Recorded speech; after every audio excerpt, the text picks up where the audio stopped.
Coming up on the Relationship Reset podcast, my exhaustion and my stress level, I would say, heightened a lot. And I think that if I had to look back now, a big part of me was in this space of go, go, go. And in May, I had to transition out of my tech position. And it was difficult. It forced me to be alone with my thoughts. It forced me to look loneliness in the face. It forced me to slow down. And I absolutely hate slowing down. I am not built for slowing down. Hola amigos, it's Karina, your relationship BFF, and welcome to the Relationship Reset podcast. This is the space where we press pause, tell the truth, and start doing the work to heal what's broken, especially after your partner has stepped out on you. Whether that means cheating, hiding things, or even breaking your trust, every single week I will help you work through the real issues so that you can stop spiraling, get clear on what's next, and finally feel like yourself again in this relationship. And speaking of healing, let me tell you about something that was a total game changer for my own marriage. When I think back to the early years of my marriage, my husband and I were arguing constantly and barely connecting. We needed something radically different for our marriage, and for us, that was therapy. Therapy was the game changer. It helped us uncover that most of our issues had actually nothing to do with each other, but more so with our own unhealed traumas that we hadn't processed. That's why I love BetterHelp. It's the world's largest online therapy service with over 25,000 licensed therapists. You can connect with someone via text, chat, phone, or video, whatever works for you. Plus, if the first therapist isn't the right fit, you can always switch to another one at no extra cost. Get 10% off your first month at betterhelp.com/Karina F as in Frank Daves. The link is in my show notes. And amigos, don't wait. Support could be the game changer for your relationship too. And now on the Relationship Reset podcast. Amigos, welcome back to the Relationship Reset with me, your host, Karina F. Daves, marriage expert and host of this dope podcast. This episode is going to highlight one of my best friend's favorite quotes, which is that slow and steady wins the race. This episode will also highlight the difficulties that I endured this year that I did not share as much on social media, mainly because legally I couldn't. And I am going to try to take you through more of the emotional battle and more of the emotional victories that occurred. And so I apologize in advance, especially for my curious listeners, if I can't dish everything out on a platter, but at least I can provide for you some insight. And so if you follow me on social media and you're like, girl, you were gone for like large chunks of time, this is why. I really thought that my sister's cancer was one of the most difficult periods of my life, along with having 12 surgeries in 2 years. But this year really challenged me. The beginning of the year, as y'all know, I was working in tech. I was traveling a lot as a regional director of workplace experience. That was my full-time position, along with building the business as a marriage expert and working with my clients and whatnot. I do have a 9 to 5, but we can talk about that on some other podcast. episode. And so my job required me to travel often for events or for building out offices. When you work with facilities, you're in charge and facilities and workplace experience, you're in charge of just not the physical space, but also the emotional impact, the emotional experience from the minute that the person walks through the door to the minute that they leave. And so I supervise office managers, front desk receptionists, facilities crews, day porters, kitchen staff on 10 different regions, right? So think all the US and all of Latam. And so in towards the end of 2024 and beginning of 2025, I was traveling significantly to Brazil. I think in like maybe 4 months, I was there 6 times. 4 to 6 months, I was there 6 times. It was a lot, catching some red eyes, and it was exhausting. I mean, thankfully, I was promoted to director from regional manager in the month of February, and in March, my son had his birthday on March 13th, and I missed it. And if you look through my reels, you can see me talking about, the fact that I missed his birthday. I flew back, and it was devastating. I've never missed any of my kids' birthdays, and this was a big one. It was number 10. And I would say that emotionally during this period in the beginning of 2025, I was feeling exhausted, but also excited. I was feeling exhausted, I think, because of the significant amount of traveling, but I was feeling excited for the potential of what was to come, right? I am somebody that is a go-getter, somebody that really just strives for the best, but I'm also human. I don't think that I'm a perfectionist. I make a lot of mistakes, and um, I just constantly have my eye on the prize. At the end of quarter one, my exhaustion and my stress level, I would say, heightened a lot. And I think that if I had to look back now, a big part of me was in this space of go, go, go. And in May, I had to transition out of my tech position. And it was difficult. It forced me to be alone with my thoughts. It forced me to look loneliness in the face. It forced me to slow down. And I absolutely hate slowing down. I am not built for slowing down. I'm built to go at a very fast speed all the time. And I get bored very easily. And the months of June and July of 2025 were the months that I do believe I was significantly battling depression. For the first time in a long time. I think my sister's cancer, while it made me sad, I don't know. There was always this like hope on the other side, right? It's like death meets hope. um, but something about this year and the situation that I was in, I was having constant days of very, very low lows and very high highs. And thank God this happened in the summer because I could go outside. And I knew that the best medicine for me to lean on was a combination of God and routine.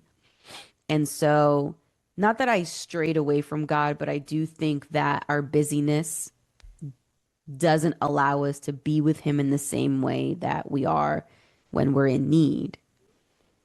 And as ashamed as I am to share this, I think many of us go through this moment where you lean on God more than ever during those times of despair. And so I was back in that moment and I felt like God opened up the door and was like, come on in. I've been waiting for you. And we talked, we cried, we laughed. I was so pissed off most days. Then I was not pissed off the other most days. And I remember the biggest message I felt from God was, I missed you. I missed you. And I remember thinking like, wow, like God cares. Like he cares for your presence. He cares to want you there. Like he wants that relationship with you. And my husband was so annoying during this period because he had so much faith. And I'm telling you, it is so annoying to live with someone that when you're just feeling like things aren't going to work out and they're like, no, it's going to be fine. Like, that is so annoying to be married to a very faithful, hopeful person. I'm just going to put it out there. But I am so grateful that he is. I'm so grateful that my husband didn't jump in the pool with me. I'm so grateful that he saw how everything was going to work out, or maybe he didn't. And what he leaned on was God, right? And so I got back in the word much more. I started Pilates up again. And so in May, my husband said to me, listen, I know you. And instead of going on a shopping spree, you should buy yourself something big that will help you during this transition. And I said, like what? And he said, you should get yourself a Pilates machine. And I was like, what? And I went online. I found a $900 Pilates machine. And I know it sounds crazy, but it it was my medicine. It was my medicine. When I finally got the opportunity to slow down, I finally got the opportunity to hear and listen to what God was telling me. I was able to, how Joyce Meyer says, relieve a lot of the dis-ease that I had in my heart, because she talks a lot about how you can't expect your body not to live with any disease if you have so much uneasiness inside of you. And I always say that bad times expose your life, not ruin them. And so during this period, it exposed my relationship with God. It exposed the fact that I didn't have to spend so much money on all these outside classes. I could do a lot of things at home. And so I did that. And I started following this guy named Johnny something in Pilates. He's like 70 years old, this white guy. He's so cool. And I started going for walks. And one of the things that my husband has a problem with me is that I don't explore the town as much as he would like me to. And it's because I'm just so focused. I apologize for getting so emotional about the last share during this difficult period. But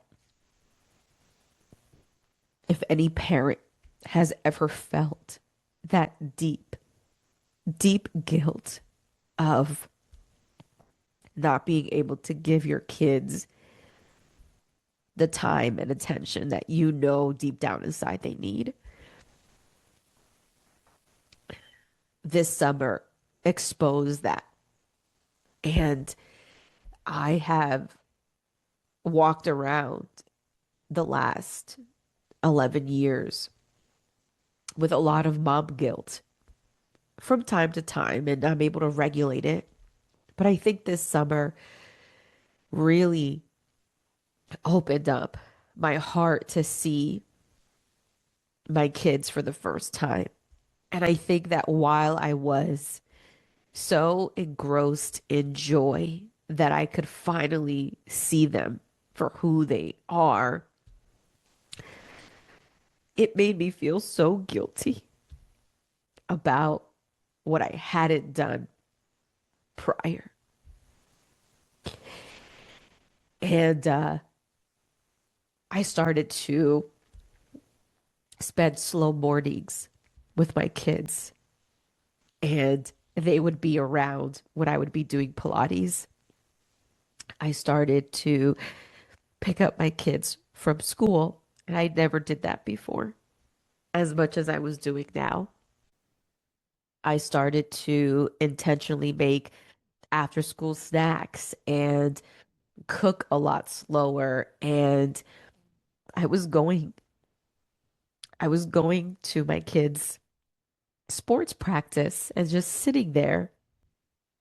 And I never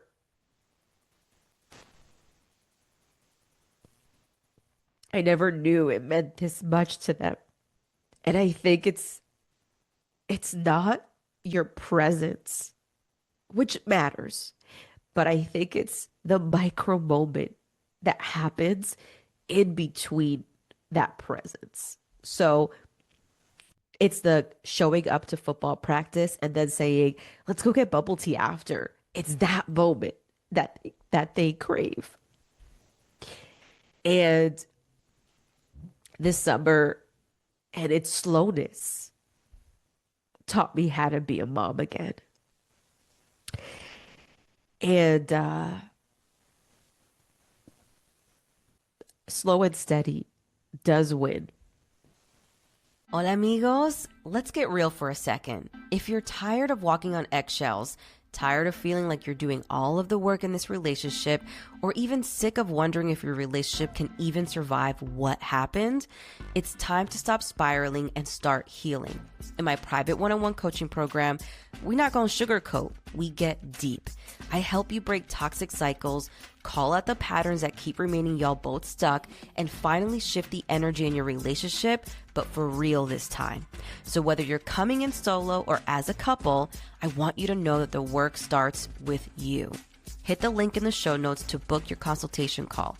If you're ready to stop replaying the betrayal and start rewriting the story, then I'm the coach for you. I can't wait to meet you, and I can't wait to work with you. Now, let's get back to the episode. I just beat myself up constantly because I don't want to be wired the way that I'm wired to be addicted and crave tasks and getting things done. Like I have to actively work so hard to not be that person. And God was able to expose the fact that that fast pace, how much there's a place and time for that, and how much larger of the time in our lives is meant to be slow and at ease because God is time, and rushing and hurrying is not of God. And I have to show you something. So if you're listening to this, I'm sorry, but you could go to YouTube and you can see what I'm about to show you. So the I spent the summer taking the time to be with my family, slow down, and figure out my next move. And I had a lot of conversations with friends about what I wanted. I have a very good best friend, and she kept saying, like, you had to decide, Gotti, what you want, what you want. And I just kept like, what do I want? And what I wanted was like the next big role. And so I spent like a couple months searching for that next big role. And then I woke up one day and I said, this isn't about what I want. This is about what I need. And what I need is a different, more comfortable pace. What I need is not to be in charge of so much. How is it that I'm this director, this regional director, then a full business, then a mom, and then a husband? Like, thank God these people like me and love me in my life and are so understanding, but I didn't like the pace anymore. And so I made the transition recently, about a month ago, actually, to a role that I'm really happy with. So I'm currently the EA for a CEO. And I started to realize that the market was asking for strategic partnerships and many of the EA to CEO positions. They're just not looking for somebody to manage the calendar anymore. Like they're really looking for that individual that can think 10 steps ahead, that is that strategic partner, that has emotional intelligence, that really can get the ball going. And so I interviewed a lot and I got a couple of offers, and where I am now is good. And with any change, like I beat myself up constantly because I when I don't learn something fast enough, I'm like, oh, I'm such an idiot. But I'm not. We rebuke that in Jesus' name. So after about 2 weeks of being in that role, my husband said to me, how do you feel? Like, isn't it worth it? And I know what he was getting at, which is like, isn't it worth it to be in this role where, it's not as fast paced and crazy traveling as it used to be, but isn't it worth it? And I was standing at the end of the table and he was cooking, and I was like, I don't know how to answer that. I know that the right answer is yes, it's worth it, but my body wants more. And I was unpacking. Oh my gosh, I'm gonna cry. I was unpacking Levi, my youngest kid's backpack, and I'll backtrack and say that I made a habit of like every Friday I would get treats from this place called Ginger Treats, and I would surprise my kids after school on Fridays, so they would have sweets before dinner. And so I opened up his backpack, and he had a poster, and it was laminated, and it says, I am thankful for my family because, and you have to finish the sentence. And my son wrote, I am thankful for my family because my mom gives me sweets after school. And when I tell you, let me show it to you. When I tell you, I started bawling. I was just like, God, like if you could just be any more direct, here you go, right? This was this was worth it. This was worth it. My baby having a core memory was worth slowing down. So yes, the answer is it was worth it. And my biggest lesson of 2025 for anybody that's listening is that slowing down yields the very blessings that God is waiting to give to you, but during a period where you can actually listen to him. And that was my biggest lesson um, of this year. So, anyways, listen, I'm wishing you the best. I love you so much. You're not going to hear from us in our podcast till next year. We have really, really cool episodes coming up about marriage, more testimonies of my marriage with Terrence from my perspective. You'll hear more about that. And I know I end every single episode in prayer, but first I just want to say thank you for being with me. I'm not the type of person to apologize for my lack of presence on the internet because I have worked so hard, even during periods where so many things were difficult in my life, to create content so that it could be recyclable. And during those periods, I just recycle a lot of that content, and I know it brings value. And so I never apologize for my absence because I know that when you have me, you have me. But when you don't have me, there's a reason, and it's always a good one. And so I just really want to thank you for this year. I want to thank you. If you've worked with me, I want to say thank you for the honor of working with you. I want to say thank you for trusting me. I want to say thank you to my team, Megan, who's my podcast manager. Thank you to Megan. Thank you to Kiera. Thank you to Brittany, my bookkeeper. Thank you to the other Brittany, web designer. I said Kiera. Just a million thank you to my friends, my family, uh, and the two people especially, which are my husband and God. And I guess my kids too, all of them. Just thank you to everybody for being here. Uh, I feel like I'm gonna cry again. I feel like I can finally enjoy my miracle.